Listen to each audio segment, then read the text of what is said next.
మహారాష్ట్రలో బీజేపీకి పూర్తి స్థాయిలో మెజారిటీ వచ్చిన తర్వాత జమిలీ ఎన్నికల మీద ఒక చర్చ అయితే జరుగుతుంది. మళ్ళీ జమిలీ ఎన్నికలు జరగబోతున్నాయి, 2027లో జమిలీ ఎన్నికలు వస్తాయి, దానికి మహారాష్ట్ర ఎన్నికలే ఉదాహరణ అనేటువంటి ఒక చర్చ కూడా జరుగుతుంది. జమిలీ ఎన్నికలు జరిగే సాధ్యం ఉంటుందా? ఒకవేళ అలాంటి అంశం వస్తే ఇప్పుడున్నటువంటి ప్రతిపక్ష పార్టీలన్నీ కూడా పోటీ చేయడానికి సిద్ధంగా ఉన్నాయనుకోవచ్చా? ఏమంటారు, క్లారిటీ లేదు. జమిలీ ఎన్నికలు సార్, జమిలీ ఎన్నికలు ఇప్పుడు తీసుకుంటారా? అది కూడా జమిలీ ఎన్నికలు తీసుకుంటారా? తీసుకుంటాం సార్. ఒక్క నిమిషం.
లేకపోతే లైవ్ కట్ చేసే సతీష్, లైవ్ ఆఫ్ చేసి రికార్డింగ్ పెట్టు.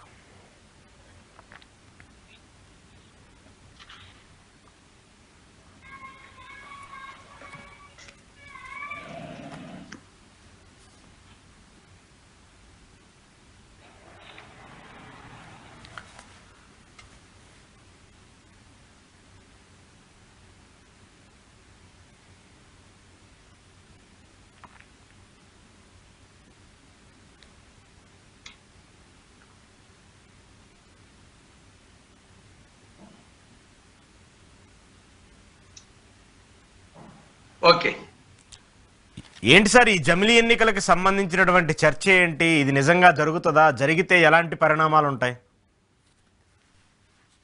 నాకు తెలిసి జమిలీ ఎన్నికలు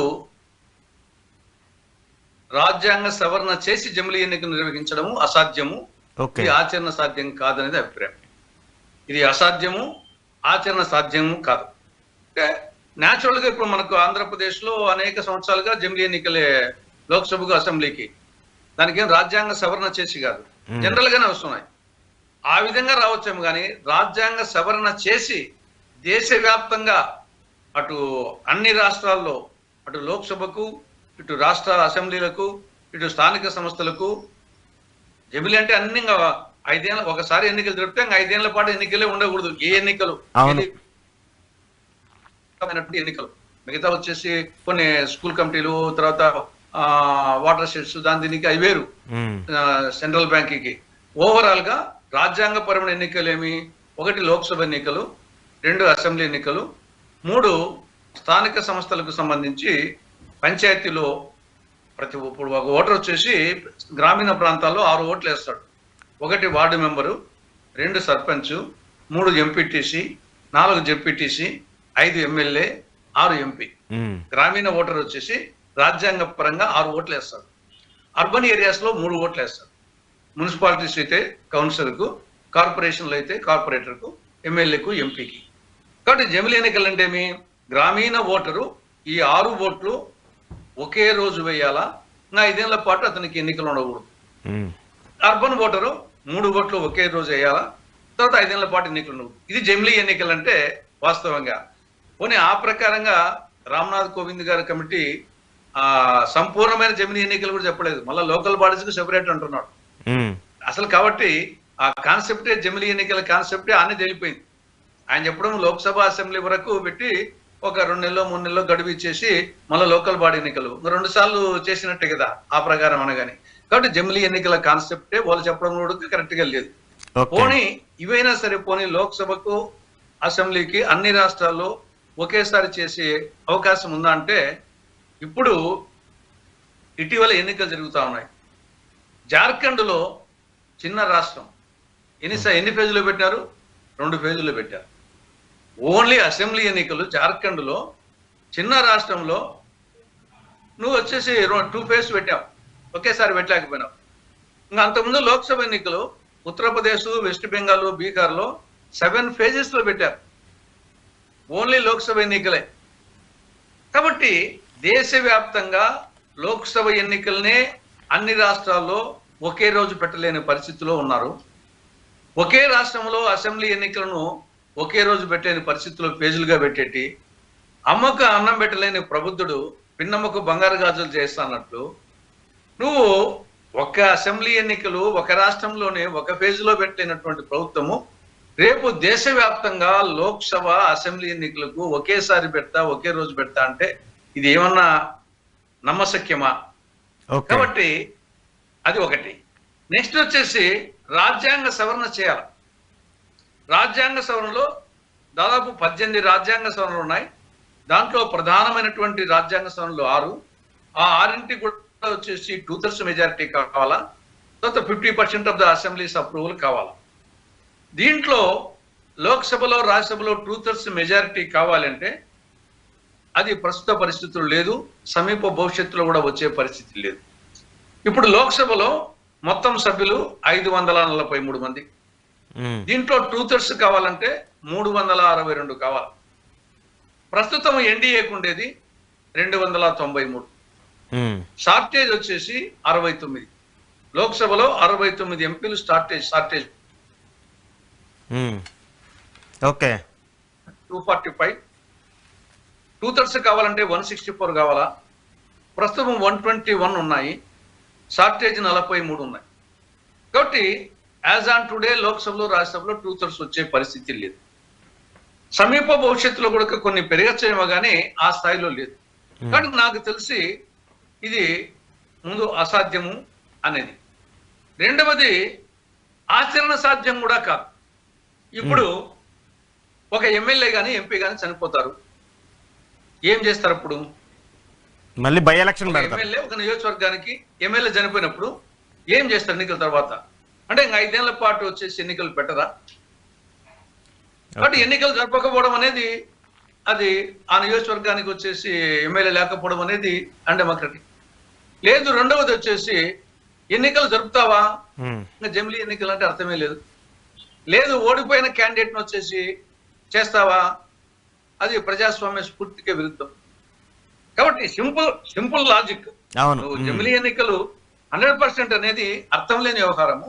అదేవిధంగా ఎంపీకైనా సరే చనిపోయిన నేపథ్యంలో ఎన్నికలు జరపకపోతే ఆ నియోజకవర్గానికి అన్యాయం చేసినట్టు, ఎన్నికలు జరిపితే జమిలీ ఎన్నికలు నాకు అర్థం లేనట్టు. లేదు వచ్చేసి ఓడిపోయిన అభ్యర్థిని ఎమ్మెల్యేగా ప్రకటిస్తే అది ప్రజాస్వామ్య స్ఫూర్తికే, గేమ్ స్ఫూర్తికే విరుద్ధం. కాబట్టి ఇది ఆచరణ సాధ్యం కూడా కాదు. తర్వాత ఇంకొకటి, రేపు ఎప్పుడు జరుగుతావు జమిలీ ఎన్నికలు? 2026, 27, 28, 29. 2026లో కొన్ని అసెంబ్లీలకు ఎన్నికలు జరపాలి. అవును. మరి వచ్చేసి నువ్వు లోక్సభను ముందుకు తెస్తావా? 2026లో కొన్ని అసెంబ్లీలకు ఎన్నికలు జరపాలా.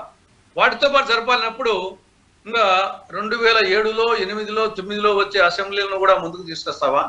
2029 పార్లమెంట్ లోక్సభను ముందుకు తీసుకొస్తావా దీనికోసం? లేదా వాటి కోసం వచ్చేసి దీన్ని పోస్ట్ పోన్ చేస్తావా? ఈ రాష్ట్రాలు ఎన్నికలు జరపకుండా అట్నే వచ్చేసి ఆ రాష్ట్రపతి పాలన పెడతావా, లేకుంటే వాటినే కంటిన్యూ చేస్తావా? అదేవిధంగా 2027లో చాలా రాష్ట్రాలకు ఉన్నాయి. ఉత్తరప్రదేశ్ లాంటి రాష్ట్రాలు, పెద్ద రాష్ట్రాలు 2020లో ఏం చేస్తారు? పోస్ట్ పోన్ చేస్తారా, లేకుంటే లోక్సభను ముందుకు చేస్తారా? సేమ్ 2008లో కొన్ని ఉన్నాయి. కాబట్టి నువ్వు పోస్ట్ పోన్ చేసినా, రాష్ట్రపతి పాలన పెడితే అది వచ్చేసి ప్రజలు 2 ఏళ్ళు 3 ఏళ్ళు రాష్ట్రపతి పాలన పెడతావా, ఇలాంటి వాళ్ళని కంటిన్యూ చేస్తావా? కాబట్టి ఇది ఆచరణ సాధ్యం కాదన్నది ఇదొకటి. గవర్నమెంట్ చెప్తా ఉండేది ఏమి, ఎందుకు మీరు జమిలీ ఎన్నికలకు పోతున్నారంటే వాళ్ళు చెప్పేది 2. ఎన్నికల ఖర్చు ప్రభుత్వానికి తగ్గుతుంది, రెండవది మోడల్ కోడ్ ఆఫ్ కాండక్ట్ వలన అభివృద్ధి కార్యక్రమాలు తరచుగా ఎన్నికలు జరగడం వల్ల మోడల్ కోడ్ ఆఫ్ కాండక్ట్ అమలుతో అభివృద్ధి కార్యక్రమాలు నిలిచిపోతున్నాయి. ఈ రెండు కారణాలే, ఇంకా మిగతా కారణాలు చెప్పడం ఏం లేవు. ఈ రెండు కారణాలు కూడా అంత హేతుబద్ధంగా లేవు. ఎన్నికల ఖర్చు అంటున్నారు. ఇప్పుడు మీరు చెప్పిన ప్రకారమైనా సరే ఎన్నికల ఖర్చు వచ్చేసి మీరు లోకల్ బాడీస్కి ఎలా జరపలేదు, లోకల్ బాడీస్ సెపరేట్ జరుపుతున్నారు కాబట్టి మీరు ఆడ తగ్గించేది ఏం లేదు. నెక్స్ట్ వచ్చేసి ఈ ఎన్నికలను మరి 2026 ఎన్నికలు జరిపి మళ్ళా 2029లో జమిలీ ఎన్నికలప్పుడు మళ్ళా జరుపుతారు ఈ రాష్ట్రాలకు. 2026లో కొన్ని రాష్ట్ర అసెంబ్లీకి ఎన్నికలు జరిపినాక 2029లో జమిలీ ఎన్నికలు అనుకున్నాంలేండి. అప్పుడు లోక్సభతో పాటు మళ్ళీ దీన్ని చెప్తారా? అంటే 2 మాటలు 5 ఏళ్లలో 2 మాటలు చెప్తే అది ఎన్నికల ఖర్చు కాదు అది. తర్వాత ఓవరాల్ గా ఎన్నికల ఖర్చు 10,000 కోట్ల రూపాయలు అవుతా ఉంది. ఈ 10,000 కోట్లు అనేది కేంద్ర బడ్జెట్ రాష్ట్ర బడ్జెట్ 5 ఏళ్లలో తీసుకుంటే 0.02%. కేంద్ర బడ్జెట్ 5 ఏళ్లకు దాదాపు 50 లక్షల కోట్ల రూపాయలు, ఒక సంవత్సరానికి 50 లక్షల కోట్ల రూపాయలు కేంద్ర బడ్జెట్. రాష్ట్ర బడ్జెట్ కూడా అన్ని కలుపుకుంటే అవి 50 లక్షల కోట్లు, అంటే సంవత్సరానికి 100 లక్షల కోట్లు. 5 ఏళ్లకు 500 లక్షల కోట్ల బడ్జెట్ లో 1000కు 10,000 కోట్లు అనేది 0.02%. ప్రజాస్వామ్యం కోసము 0.02% జిఎస్టిపిలో కానీ చెప్పలేదు. జిఎస్టిపి కాదు, జిడిపిలో కాదు, ఓన్లీ బడ్జెట్ గురించే చెప్తాను. బడ్జెట్ వరకు తీసుకున్నా 0.02%. కాబట్టి అది ఇన్సిగ్నిఫికెంట్. ప్రజాస్వామ్యం కోసము ఆ ఖర్చు పెట్టడం అనేది అది కూడా ఎక్కడికి పోతుంది? విత్ ఇన్ ద కంట్రీనే సర్క్యులేట్ అవుతుంది. ఆ ఎన్నికల ఖర్చు ప్రిసైడింగ్ ఆఫీసర్స్ కు, పోలింగ్ ఏజెంట్స్ కు, వాళ్ళకు టీఏడీ రూపంలో ఇట్లా పోతుంది తప్పనిచ్చేసి ఎక్కడికో పోతుంది. నెక్స్ట్ వచ్చేసి model code of conduct. Model code of conduct నువ్వు వ్యవధి తగ్గించు, నోటిఫికేషన్ డేట్ కు తర్వాత వచ్చేసి కౌంటింగ్ డేట్ కు మధ్యలో గ్యాప్ తగ్గించుకోవాలంటే ఎన్నికల ప్రచారం తగ్గిస్తే అది అభ్యర్థులుగా కోరుకుంటున్నారు. ఎందుకు ఇంత తలకాయ నొప్పి, బాగా డబ్బులు ఖర్చు అని చెప్పేసి ఎవరు తగ్గించేసాయి. నెక్స్ట్ వచ్చేసి ఆన్ గోయింగ్ ప్రాజెక్ట్స్ కి ఏమి ఇబ్బంది లేదు కదా. ఆన్ గోయింగ్ ప్రాజెక్ట్స్ కు మోడల్ కోడ్ ఆఫ్ కాండక్ట్ అది అడ్డం రాదు. కొత్త స్కీమ్స్ ఏమన్నా ప్రవేశపెట్టాలనుకున్నప్పుడు అవి కూడా మీరు ఎలక్షన్ కమిషన్ కు రిప్రజెంట్ చేస్తే కొన్ని నెలలకు అవకాశం ఇస్తుంది. కాబట్టి మోడల్ కోడ్ ఆఫ్ కాండక్ట్ వ్యవధి తగ్గించుకునే అవకాశం ఉంది. తర్వాత వచ్చేసి ఆన్ గోయింగ్ ప్రాజెక్ట్స్ కి ఇబ్బంది లేదు. కొత్త ప్రాజెక్ట్స్ కి వచ్చేసి ఎలక్షన్ కమిషన్ కు పర్మిషన్ తీసుకొని వాళ్ళు పర్మిషన్ ఇచ్చి చేసుకోవచ్చు. కాబట్టి ఇది కొట్టపు చూరులో ఎలక ఉందని కొట్టడానికి అగ్గి పెట్టడమే అవుతుంది తప్ప ఈ మోడల్ కోడ్ ఆఫ్ కాండక్ట్ చూపి దానికి జమిలీ ఎన్నికలు పోవడం అనేది అది కూడా కరెక్ట్ కాదు. వచ్చేసి మన సమాఖ్య వ్యవస్థ అడుగుతారా మీరేమన్నా? సార్ ఇక్కడ దీని వల్ల బీజేపీకి లాభం జరిగే అవకాశం ఉంటుందా? దానికోసమే ఈ ప్రయత్నాల ఇది ఇది ఇది నేను ఆ విధంగా వాళ్ళు అనుకుంటున్నారేమో కానీ నేను ఆ విధంగా అనుకోవడం లేదు. ఇప్పుడు ఫర్ ఎగ్జాంపుల్ ఆంధ్రప్రదేశ్ లోనే జమిలీ ఎన్నికలు జరిగినాయి కదా ప్రతిసారి. 1999 నుంచి కంటిన్యూస్ గా 2024 వరకు జమిలీ ఎన్నికలే కదా. అవును. ఏం బీజేపీకి ఏం లాభం కలిగింది? అన్న కూడా టీడీపీతో పొత్తు పెట్టుకున్నది కానీ ఆ సీట్లు వచ్చాయి తప్ప, లేకుంటే వాళ్ళకి డిపాజిట్ కూడా రావు కదా. బీజేపీ జాతీయ పార్టీ 1999 నుంచి 2024 వరకు ఆంధ్రప్రదేశ్ లో దాని ఇంపాక్ట్ ఏమన్నా ఉందా? లేదు. కానీ ఇక్కడ స్టేట్ పార్టీస్ తో సపోర్ట్ తో వస్తుంది కదా. స్టేట్ పార్టీ రాష్ట్ర పార్టీల సపోర్ట్ తో అయితే వస్తుంది కదా. అదే మరి అది బీజేపీకి లాభం ఉంది. అది స్టేట్ పార్టీస్ కొన్ని పెట్టుకోవచ్చు, పెట్టుకోకపోవచ్చు. ఇదే తెలుగుదేశం బట్టి 2024లో పొత్తు పెట్టుకునేది, 2019లో పెట్టుకోలేదు కదా. అప్పుడు వచ్చేసి బీజేపీ రాలేదు కదా. అప్పుడు వచ్చింది వైకాపా పార్టీ కదా. టీడీపీ రాకుండా వైకాపా పార్టీ ప్రాంతీయ పార్టీ సింగిల్ గానే పోయినారు. బీజేపీ సొంతంగానే పోయింది. ఏమొచ్చినా ఏమి రాలేదు కదా. జనరల్ గా వచ్చేసి ఏదో జమిలీ ఎన్నికలు పెడితే వాళ్ళకి అడ్వాంటేజ్. జమిలీ ఎన్నికలే కదా మనం పెట్టింది. కాబట్టి ఒకసారి నష్టం కూడా జరగచ్చు. ఎందుకంటే అసెంబ్లీ ఇవి కంటిన్యూస్ గా అయినప్పుడు న్యాచురల్ గా వచ్చేసి జాతీయ సమస్యలు కొన్ని సందర్భాల్లో ప్రామినెంట్ గా రావచ్చు, కానీ అనేక సందర్భాల్లో రాష్ట్ర సమస్యలే ప్రామినెన్స్ వస్తాయి. తర్వాత రాష్ట్ర నాయకులే ముఖ్యులు అవుతారు. ఎందుకంటే వాళ్ళు లోకల్ లాంగ్వేజ్ లో మాట్లాడతారు. లోకల్ నాయకుడు ఇప్పుడు మన రాష్ట్రమే ఉంది. ఎంత చెప్పినా ఆ పక్క చంద్రబాబు నాయుడు, ఈ పక్క జగన్మోహన్ రెడ్డి, పవన్ కళ్యాణ్, కాంగ్రెస్ లోకల్ లీడర్స్ రేపు ఎన్నికల్లో వచ్చేసి వీళ్ళ భాషలో, తెలుగు భాషలో, మాతృభాషలో ఎఫెక్టివ్ గా చెప్పి దానికి ఈడ నరేంద్ర మోడీ వచ్చేసి హిందీ బెల్ట్ ఉండొచ్చేమో కానీ ఆంధ్రప్రదేశ్కి వచ్చి నరేంద్ర మోడీ చెప్పేదానికి ఎవరు ప్రభావితం అవుతారు? అవును, ఆయన పథకాలకు ప్రభావితం కావచ్చు కానీ ఆయన ఉపన్యాసాలకు ఎవరు ప్రభావితం అవుతారు? కాబట్టి లోకల్ అసెంబ్లీ ఎన్నికలు, పార్లమెంట్ ఎన్నికలు పెడితే గనా నాకు తెలిసి ఎక్కువ నష్టపోయేది జాతీయ పార్టీలు. లోకల్ లీడర్ పవర్ఫుల్ గా ఉంటే పర్వాలేదు, జాతీయ పార్టీ తరఫున లోకల్ నాయకుడు కూడా ఉంటే. లేదు, లోకల్ నాయకులు వచ్చేసి జాతీయ పార్టీల్లో జనరల్ గా ప్రాంతీయ పార్టీ నాయకుల ఎలివేషన్ రారు. ఎందుకంటే జాతీయ పార్టీ కాబట్టి ఒకరి కింద పనిచేయాలి కాబట్టి ఎంత ప్రయత్నం చేసినా వీళ్ళంతా సమర్థులైనా కానీ ప్రాంతీయ పార్టీ నాయకులకు ఈక్వేట్ కాలేరు. మేమే ఉన్నాం కాంగ్రెస్ లో, ఎంతైనా మేము వచ్చేసి మాకు జాతీయ పార్టీలో మేము ఒక జాతీయ పార్టీలో ఒక ప్రాంతీయ పార్టీ కింద ఉంటాం. నేను మీడియా అధికార ప్రతినిధి అయినప్పటికీ అదే ప్రాంతీయ పార్టీలో వచ్చేసి వాళ్ళకు ఎఫెక్టివ్ ఎక్కువ ఉంటుంది వచ్చేసి ప్రజలకు అందుబాటులో. కాబట్టి నాకు తెలిసి దీని వలన జాతీయ పార్టీలకే నష్టం. వాళ్ళు అనుకుంటున్నారు కానీ దీని వలన ఖర్చు తగ్గేది లేదు. ఇది ఒకవేళ పెట్టినా కానీ నెక్స్ట్ మళ్ళీ రావాల్సిందే. ఇది ఒకవేళ ఆయన మేనేజ్ చేసి పార్లమెంట్ లో, లోక్సభలో, రాజ్యసభలో ఎంపీలను మేనేజ్ చేసినా గానీ ఇది మళ్ళా ఆచరణ సాధ్యం కాదు. తిరిగి మళ్ళా వచ్చేసి మామూలు సిస్టమ్ కి రావాల్సిన అవసరం వస్తుంది. తర్వాత మంది సమాఖ్య వ్యవస్థ. అవును, సమాఖ్య వ్యవస్థలో మనకు రాజ్యాంగంలోనే union list, state list, concurrent list, local bodies list మనకు 7th షెడ్యూల్ ప్రకారంగా దాంట్లో యూనియన్ లిస్టు కేంద్ర ప్రభుత్వం ఏం చేయాలి, రాష్ట్ర ప్రభుత్వం ఏం చేయాలి, కాంకరెంట్ లిస్టు ఇద్దరికి ఉండేటి ఉభయం.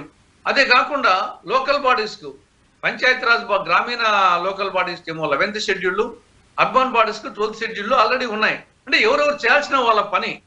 దానికోసము యూనియన్ లిస్టు కోసము ఎంపీకి ఓట్లేస్తాం, స్టేట్ లిస్టు కోసము ఎమ్మెల్యేకి ఓటేస్తాం, 11th షెడ్యూల్ కోసము వార్డు మెంబర్ కు, సర్పంచ్ కు, జెడ్పీటీసీకి, ఎంపీటీసీకి ఓట్లేస్తాం, 12th షెడ్యూల్ కోసము కౌన్సిలర్ కు, కార్పొరేటర్ కు ఓట్లేస్తాం. కాబట్టి ఇది మనము ఇప్పుడు ఎట్లుందంటే అన్ని పండుగలు ఒకేసారి చేసేట్టు సరిపోతుంది కదా, ఖర్చు దిగిపోతుంది అన్నట్టుంది. ఉగాది, సంక్రాంతి, క్రిస్మస్, రంజాను అన్ని చేస్తే ఒకే రోజు చేస్తే విడబోతుంది, అందరికీ పండుగ చేసినట్టు ఉంటుంది అన్నట్టుగా ఉంది ఇది. కానీ ఏ పండుగ అర్థం ఆ పండుగ వేరు కదా. రంజాన్ దాని ప్రాశస్త్యం వేరు, ఉగాది ప్రాశస్త్యం వేరు, సంక్రాంతి ప్రాశస్త్యం వేరు, క్రిస్మస్ ప్రాశస్త్యం వేరు. కానీ పండగ అని చెప్పేసి ఒకేసారి చేస్తామంటే ఎట్లుంటుందో అదే విధంగా ఎగ్జామ్స్ అన్ని APPS exams, UPS exam, bank exams, 10th class exam అన్ని పరిచయలే కదా. పరిచయ ఇప్పుడు సర్పంచ్కి ఓటేసేది, ఎంపీకి ఓటేసేది ఒకటే అంటే ఇంకా 10th class exam, UPPS exam ఒకటి, 2 పరిచయలే కదా. మరి 2 ఒకేసారి పెట్టేస్తాం వచ్చేసి. కాబట్టి ఇది ఫండమెంటల్ గా ఈ ఆలోచన రావడమే కరెక్ట్ కాదు. తర్వాత దీనివల్ల అవినీతి పెరిగిపోతుంది. ఎందుకంటే ఇంకా 5 ఏళ్ల పాటు ఎన్నికలు ఉండవంటే 4 సంవత్సరాల పాటు దోచుకున్నాము, 5వ సంవత్సరంలో దోచింది పంచి పెడదామనే యాంగిల్లో వస్తారు. కాబట్టి అవినీతి తారాస్థాయికి పోతుంది, నియంతృత్వ పోకడలు వస్తాయి. ఇంకా నాకు 5 ఏళ్ల పాటు ఎదురే లేదనుకున్నప్పుడు నియంతృత్వ పోకడలు వస్తాయి. ఇది క్రమేణా ఇది 1 నేషన్ 1 ఎలక్షన్ అని ప్రాథమికంగా అంటాం, 1 నేషన్ నో ఎలక్షన్ అనే స్థాయికి పోతుంది. ఓకే, సో దీనివల్ల నష్టాలే ఎక్కువ ఉంటాయి అంటారు మీరు చెప్పేదాని ప్రకారం చూస్తే. అది అసాధ్యము, ఆచరణ సాధ్యం కాదు. లాభాల కంటే నష్టాలు ఎక్కువ ఉన్నాయి. తర్వాత నువ్వు డెవలప్మెంట్ అంటే అమెరికాలో ఎన్ని రకాల అమెరికాలో ఏమైనా జమిలీ ఎన్నికలు జరుగుతున్నాయా? అమెరికా మనం ప్రజాస్వామ్యానికి, డెవలప్డ్ దానికి మనం దాని ఆదర్శంగా తీసుకుంటాం కదా ప్రపంచవ్యాప్తంగా. అందరూ వచ్చేసి అమెరికా డెవలప్డ్ స్టేట్ అని. మరి అమెరికాలో జమిలీ ఎన్నికలు జరిగేవే. అక్కడ అధ్యక్ష ఎన్నికలేమో 4 ఏళ్లకు ఒకసారి, దానికి స్పెసిఫిక్ డేట్ కూడా ఇస్తారు. సెనేట్ ఎన్నికలేమో 6 ఏళ్లకు ఒకసారి, హౌస్ ఆఫ్ రిప్రజెంటేటివ్స్ ఏమో 2 ఏళ్లకు ఒకసారి, గవర్నర్కి ఏమో 4 ఏళ్లకు ఒకసారి. తర్వాత మిగతా కౌంటీస్ ఉన్నాయి మళ్ళీ అక్కడ మన లోకల్ బాడీస్ అవి సెపరేట్ గా ఏ రాష్ట్రానికి ఆ రాష్ట్రం. మరి అమెరికాలో ఇన్ని దఫాలుగా ఎన్నికలు జరుగుతూ ఉంటే ఆ దేశం డెవలప్ కాలేదా? కాబట్టి అది ఏదో డెవలప్మెంట్ కు చాలా ప్రతిబంధకమైనట్టు, దానికి ఏదో డెవలప్మెంట్ కి వచ్చేసి ఇది పెన్సిల్ సర్వరోగ నివారణ అన్నట్టు, మొత్తం దేశ అభివృద్ధికి ఇది తారక మంత్రమైనట్లు బీజేపీ నాయకులు మోడీ గారు ప్రచారం చేయడం అనేది ఇది ఒక పిచ్చి తుగ్లక్ చర్య. నా అభిప్రాయం వచ్చేసి పిచ్చి తుగ్లక్, మహమ్మద్ బిన్ తుగ్లక్ గతంలో రాజధానిని ఢిల్లీ నుండి దౌలతాబాద్ కు మార్చి ఆయన మంచి ఉద్దేశంతో అనుకున్నాడు. కానీ అది ఆచరణలో ఫెయిల్ అయిపోయి మళ్ళా దౌలతాబాద్ ను ఢిల్లీకి మార్చాడు. మధ్యలో ఆయన అధికారం కోల్పోయాడు, ఆయన సామ్రాజ్యం కూలిపోయింది, 4 లక్షల మంది ప్రజలు చనిపోయినారు. ఆయన యొక్క దానికోసమే మహమ్మద్ బిన్ తుగ్లక్ ను పిచ్చి తుగ్లక్ అంటారు. కాబట్టి జమిలీ ఎన్నికల ఆలోచన పిచ్చి తుగ్లక్ చర్య అనేది మా అభిప్రాయం. చూద్దాం మరి దాని మీద వాళ్ళు ఎంతవరకు ముందు